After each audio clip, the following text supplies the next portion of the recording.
greatly appreciated. Can we do a roll call? Richard? Present. Stevens? Here. Radke? Here. Shaw? Here. Gray is absent. Here. Okay, if we could rise for the Pledge of Allegiance. I pledge allegiance to the flag of the United States of America and to the republic for which it stands, one nation, under God, indivisible, and with liberty for all. Distracted. Okay, the next item on our agenda is first public comment. Any person shall be permitted to speak at the public hearing and all meetings at the Brownfield redevelopment. Do I really need to read all this? No. Good, thank you. In other words, is if you'd like to speak, please go to the podium, state your name and address for the record, and direct your comments to the board, to the chair. Do we have any such willing public? Seeing none, we'll move on to number 3, the agenda approval, additions, subtractions. Does anybody wish to add, subtract from the agenda as presented? I'll make the motion we approve as presented. We got a motion by Seifert, supported by I'll second. Richard, thank you. Any discussion? Hearing none, all in favor indicate by saying aye. Aye. Those opposed say no. Motion carried, thank you. Item number 4, I'm gonna hand this over to Ann. Good morning, everybody. So it's that time of year again. We have to elect our board for chair and vice chair. I did want to let you know that Amanda is no longer going to be serving on the Brownfield Redevelopment Authority. She moved, and so she's now down in Cadillac. So gave her notice last month to our to all of us and staff. So I would like to say it was nice to put on the record. It was nice having Amanda as our chair. She was,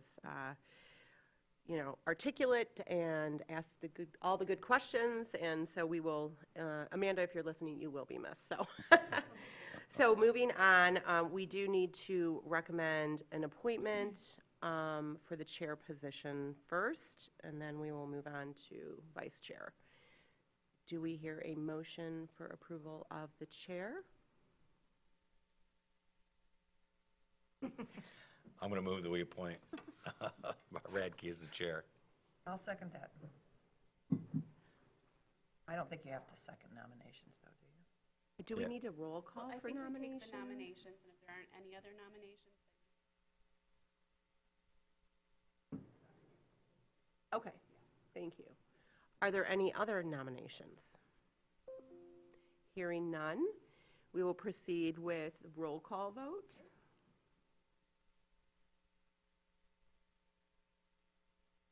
I'm sorry, Tracy. Shaw? Here, yes. Radke? Yes. Yes. Richard? Yes. Yes. Okay, moving on. We would also like to we would like to propose a recommendation to nominate and appoint the vice chair. And, apparently, Mr. Radke, that would be led by you now. Oh, that would be led by me. Yeah, now you take over. I'm reading my instructions as we go. And we'll proceed. As indicated, is there any recommendations for vice chair? Well, I think Jeff would be a Support. pretty solid.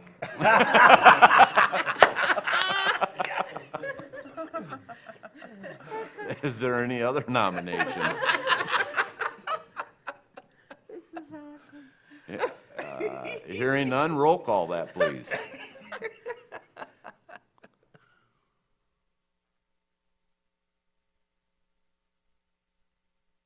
Yes. Radke? Yes. Shaw? Yes. Yes. Yes. Motion would- carries. Congratulations. Congratulations, Jeff. Don't forget to watch the meeting. Was there a second to that? I'm sorry, I didn't catch who. There was. It was Heather. Yes. I mean, No, so- No, it it was wasn't me. me. It was you, Tom. Oh, no, it was Marv. I'm Yeah. sorry. My apologies. Marv, okay. Yes. Thank you. Okay, with that being done, thank you, everyone. We'll move on to item number 5, which would be the consent calendar. The purpose of no reading of this either, right?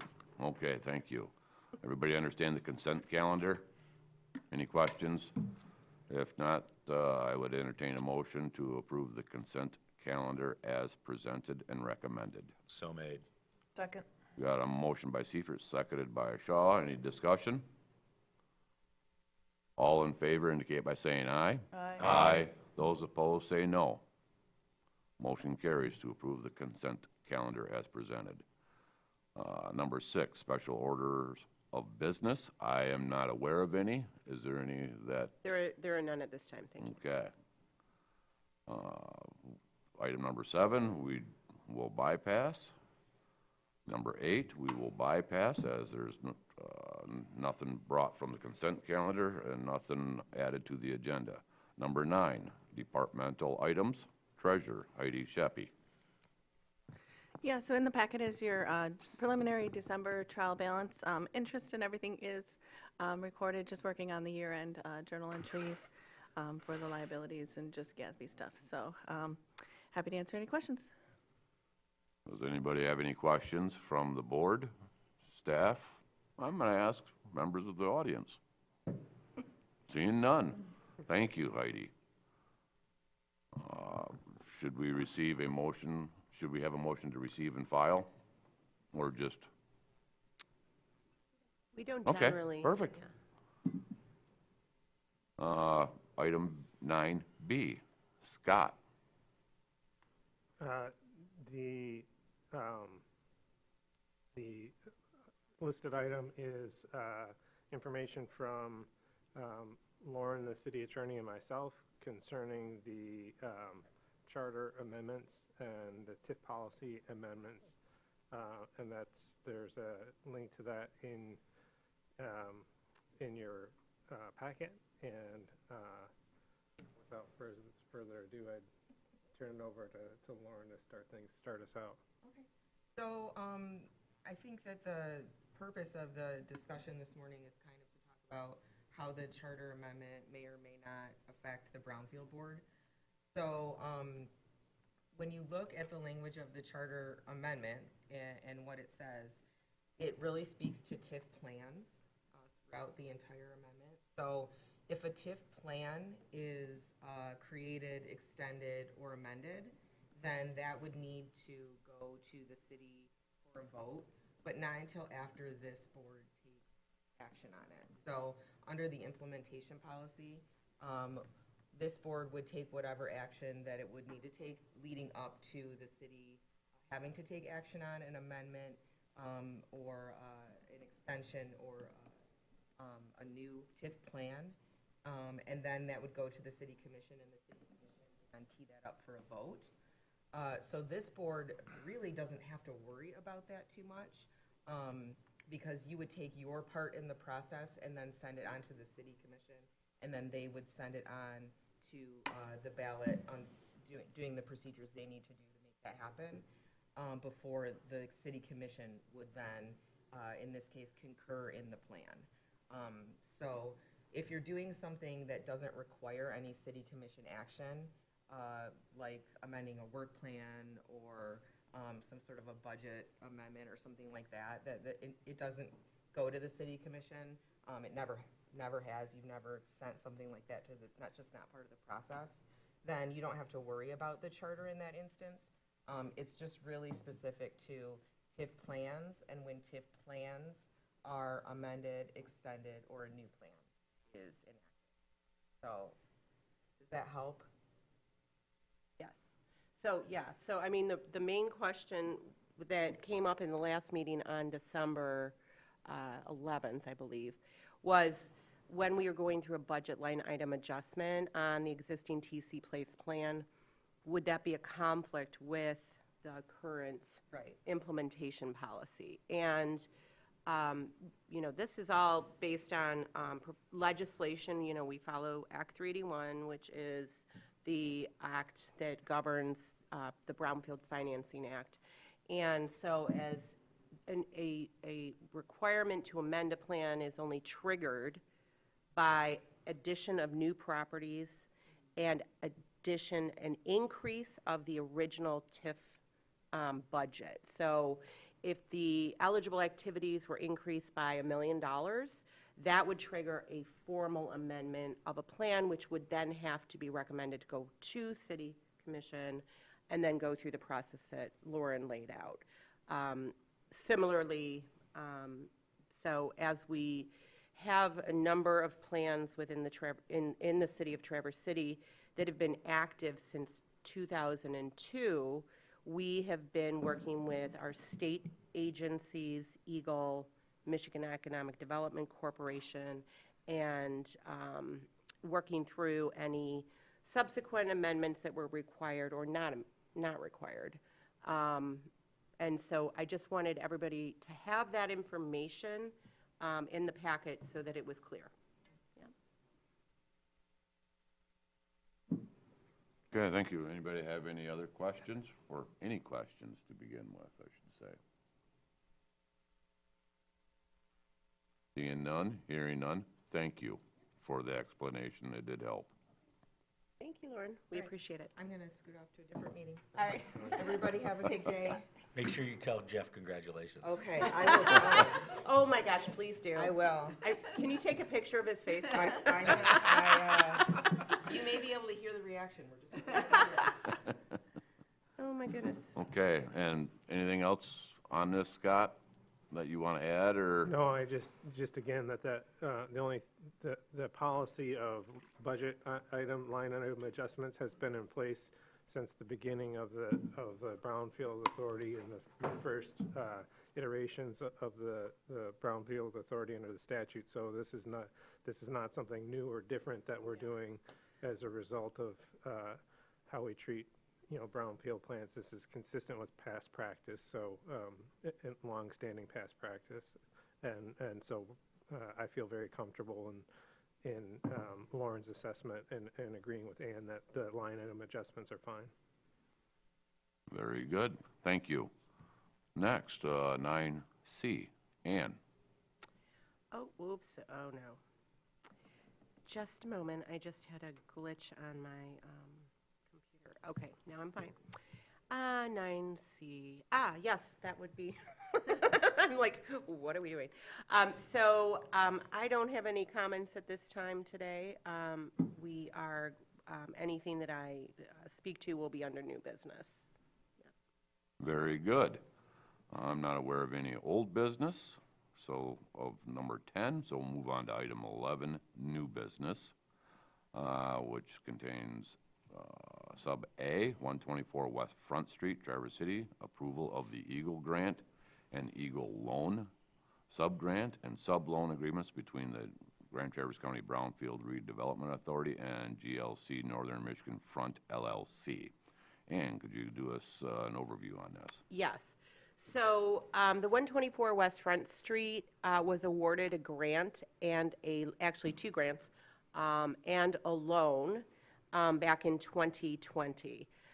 The intent of that was to utilize the grant and loan dollars to address any environmental contamination on the property and make sure that the new development was meeting all of its due care obligations.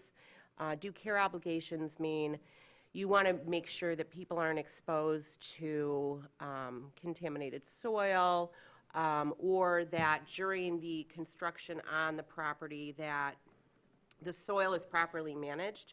And what that means is that if the soil is contaminated, that it would be transferred to a regulated landfill that receives that type of contamination. Additionally, because it's a commingled situation there, we had releases from a former underground storage tank, so we have petroleum products on the site. And then there's a groundwater plume that comes from the former dry cleaner. If you recall, last month we discussed that dry cleaning operation, and that impacted the groundwater. And so there's chlorinated solvents in the groundwater. So as part of the implementation of these grants and loans, a vapor mitigation system will be put in underneath the new development to prevent any vapor intrusion. So part of that process was we originally had a different development team. We had a different project on this site. In about 2023, they shifted the project scope from a mixed-use workforce housing with retail to a hotel. And so subsequently, we've been working with Eagle on benchmarks to achieve certain requirements to keep the grant and loan in play, so to say. So the development team's representative, Eric Helser, is here to answer any questions on that if you need. But essentially, the benchmarks were do additional testing that was done over the last year to delineate the extent, how are we going to manage it during construction, and then the next benchmark is going to be related to the closure of that leaking underground storage tank, and then some additional target dates for implementation of the project itself. So the loan that you see before you, the sub-grant or the sub-loan agreement, is not going to be executed. We want you guys to approve it substance and form today, but we're not going to execute that loan until we get proof of financing from the development team, because our contract on the sub-grant agreement and sub-loan agreement is with the developer. However, the grant and loan agreement is with the state, so the Department of Environment, Great Lakes, and Energy. We don't want to draw on a loan and start incurring interest until we know the project is moving forward, because we don't want to incur any obligation to pay that loan until we know that we'll have available tax increment revenue to pay that loan down. So that's where we are today. If you have any questions, let me know. I Heather? do, yeah. So I understand that a brownfield exists to fund and facilitate redevelopment, but all redevelopment is not equal, and this is $1.64 million of public environmental support to unlock a high-value luxury hotel development, not the originally proposed workforce housing from 2020. I think this raises all sorts of questions like, why are we supporting this site over other sites? Why are we supporting tourism over housing? Why are we supporting a public subsidy of a project that appears to be financially viable? Is this subsidy advancing public benefit, which I presume is part of Brownfield's mission as well, or just a private waterfront monetization? There is a finite pot of money for brownfields, and this is $1.6 million that could be used someplace else. I think it also risks reinforcing some kind of model, or at least putting a model up at the top here that says, oh, if you've got prime waterfront and you've got public cleanup and you've got a luxury hospitality and private profit, we will support you. Redevelopment on this site may help a couple of high-end restaurants around here or some nice shops, but redevelopment like we're seeing on the next two projects, that helps schools, hospitals, manufacturing, and all kinds of local businesses. Totally different projects. So I'm not interested in this project. Okay, may I make a few clarifications? Of course just you may. for point. So these Eagle grants and loans, they come from the state. They are to only deal with environmental contamination. They are not a subsidy to go into providing additional equity or other into the development. The sole purpose of utilizing Eagle grants and loans is to, as a public purpose, remove contamination from an existing brownfield site. The original intent of the Brownfield Act was all based on removing contamination and properly managing contamination on sites that were contaminated. So these loan dollars are essentially, and grant dollars, are going towards that specific goal in downtown Traverse City, we're removing source area contamination that could further impact groundwater within our community.